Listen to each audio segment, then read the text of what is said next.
olha, senhores, como que na baixa velocidade eu tenho a produção da cavidade temporária, porque esse frame ele está congelado na cavidade temporária na gelatina. Percebe que, que ela é maior do que o próprio projétil. Isso é bastante evidente. Mas ela não é, no caso, a cavidade, ela não é muito maior do que o projétil. Ela é maior, mas não é muito maior. Agora, aqui é baixa velocidade, aqui é alta velocidade. E aqui a nossa linha de corte, só para deixar aqui, é 2.000 pés por segundo. Olha só, na alta velocidade, reparem como ela é muito mais violenta, como ela é muito mais agressiva e como ela é muito maior do que o próprio projétil. Essa, essencialmente, talvez seja a primeira diferença entre a alta velocidade e baixa velocidade para fins de causação de lesão. Por quê, senhores? Porque na alta velocidade, vou repetir e vou adiante. Olha só, na baixa velocidade, o tecido abre, mas ele está na sua capacidade elástica, na sua capacidade de voltar ao status quo, a voltar ao estado natural dele. Assim que com possível, ele exceção, colaba, com ele volta. exceção da cavidade permanente, né? Perfeitamente. Ele vai ficar a Exatamente. cavidade permanente no meio aqui que eu não consigo fazer com a mão. Mas reparar na temporária, ela fecha. O que vai ficar de lesão é só o túnel da cavidade permanente. Perfeitamente. Ô, Fechou? professor, então, existe alguma relação, visivelmente existe uma relação com a velocidade inicial, que é a velocidade que atingiu o alvo, no momento que atingiu o alvo. No momento que ele atingiu o alvo, que ele começa, Desculpa, cortou o teu áudio. perde velocidade.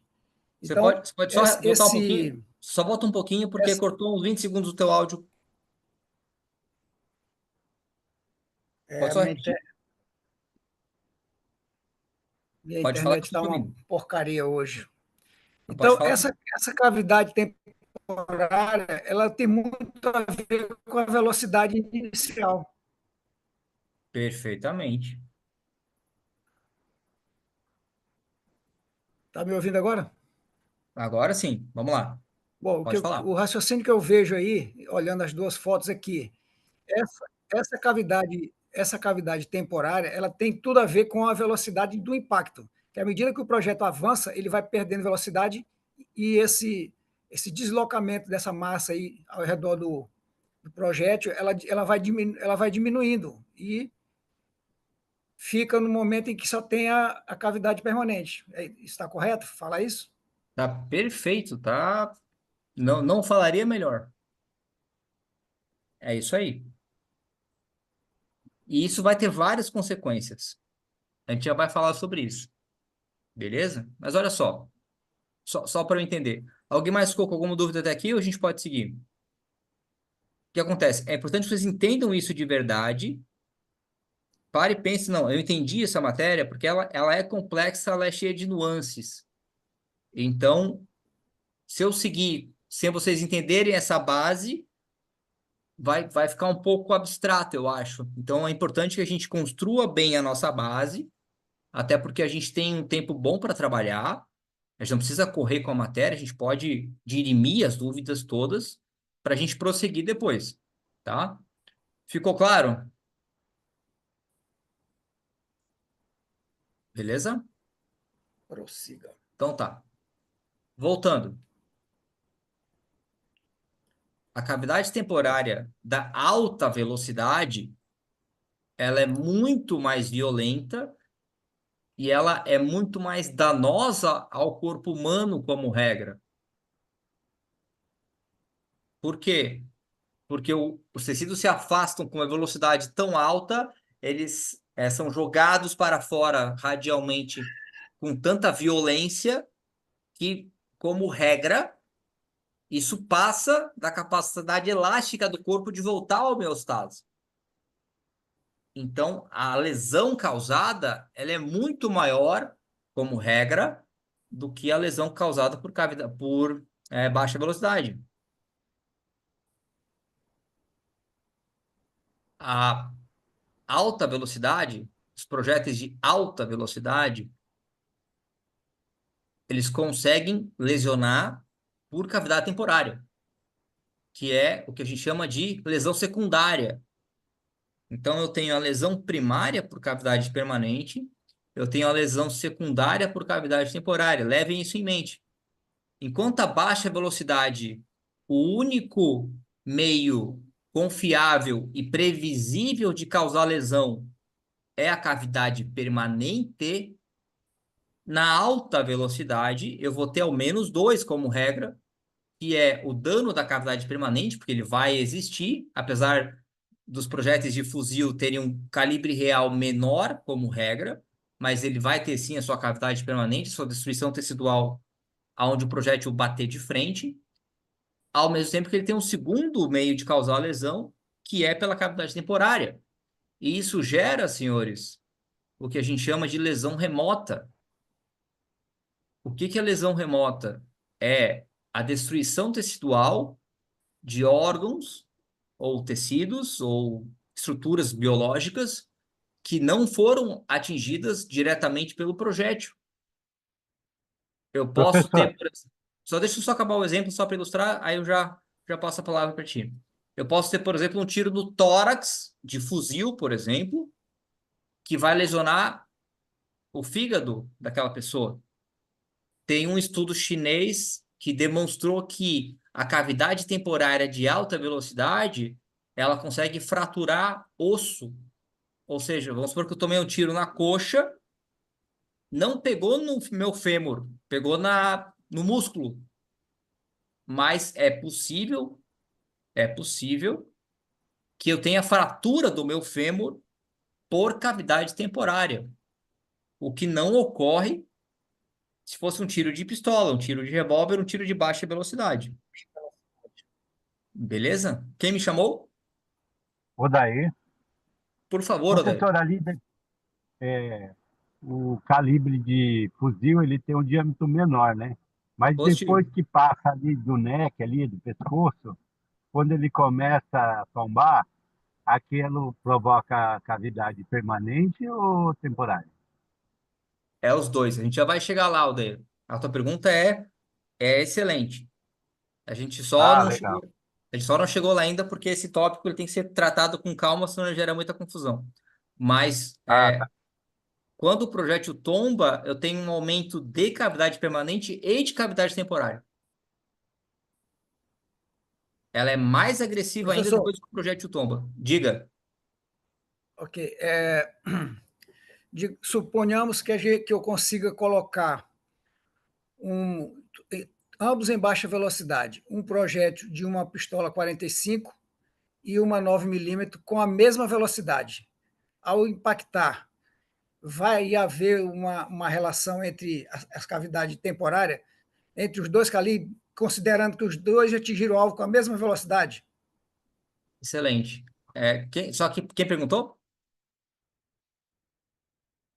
Que eu não vi aqui quem perguntou.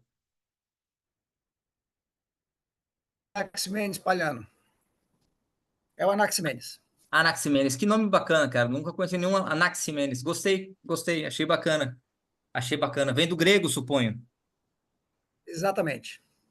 Anaximenes, perfeito. Só deixa eu ser bem chato, cara, porque quem me conhece pessoalmente sabe que eu sou chato em algumas coisas da balística, e essa é uma delas. E eu sou chato de propósito, para pegar no pé de vocês mesmos, Já porque. entendi. Você vai responder mais na frente. Não, não, eu vou responder a tua pergunta. Eu só vou ser chato numa coisa, Anaximenes, que calibre 45 não existe, né? Eu não sei se tu tá falando do 45 Gap, do Colt, do ACP, É do o Long gap. Colt, É o gap. do 455 Weber, do 454 Cazoo, É o entendeu? gap. Eu não tenho como saber. Ah, o 9 mm. O 9 mm não existe. Eu falar o calibre 9 mm, isso não existe tecnicamente. Pode ser 38 Super, pode ser 38 SPL, pode ser 9 por 19, por 18. por 19, por 21, por 24, pode ser o 38 long coat, pode ser o 9 milímetros glicente. Claro, eu entendi o que você quer falar, só estou sendo chato de propósito, me perdoe a chatice, porque essa parte da Boa. notação de calibre e tudo mais me é muito cara, eu gosto muito dessa matéria, então eu pego no pé do aluno mesmo, então fique tranquilo que não é nada com você, é só Boa. a minha chatice mesmo. Mas voltando à tua Obrigado. pergunta, deixa eu ver se eu entendi. Um tiro de 45 ACP e um tiro de 9 por 19 batendo num corpo hipotético com a mesma velocidade. É isso? Exatamente. Perfeito. Eles vão ter uma diferença razoável de cavidade permanente, logicamente, porque o 45 CP é 2 milímetros e pouquinho, 2,4 maior. Então, a cavidade permanente dele vai ser maior. A cavidade temporária deles vai ser basicamente a mesma. Nessa faixa, Anaximenes, de baixa velocidade, se a munição... Eu vou falar em joules porque é mais fácil a gente entender, tá?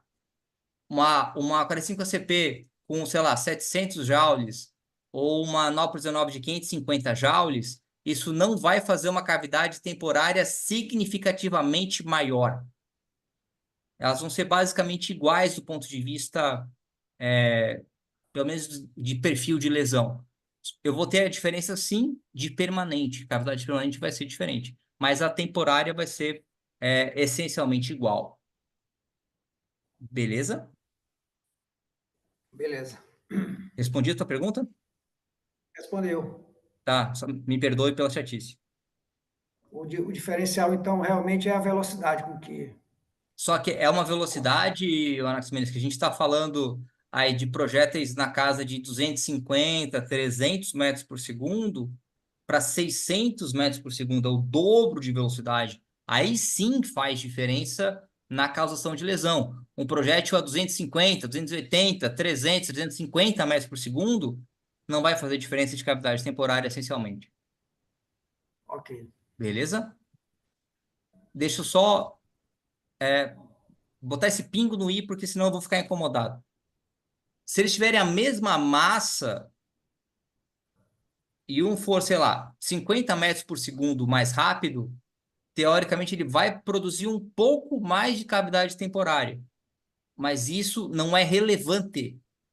É porque é o que o americano chama de threshold. Ele está no limite da elasticidade do corpo. Então, para o corpo voltar para a homeostase, um projétil de 250 metros por segundo ou 300 metros por segundo é basicamente a mesma coisa, porque ele ainda está no limite que ele consegue lidar com aquela lesão. Então, para ele não vai fazer diferença, eu não tenho causação de lesão a mais por causa dessa diferença pequena de velocidade.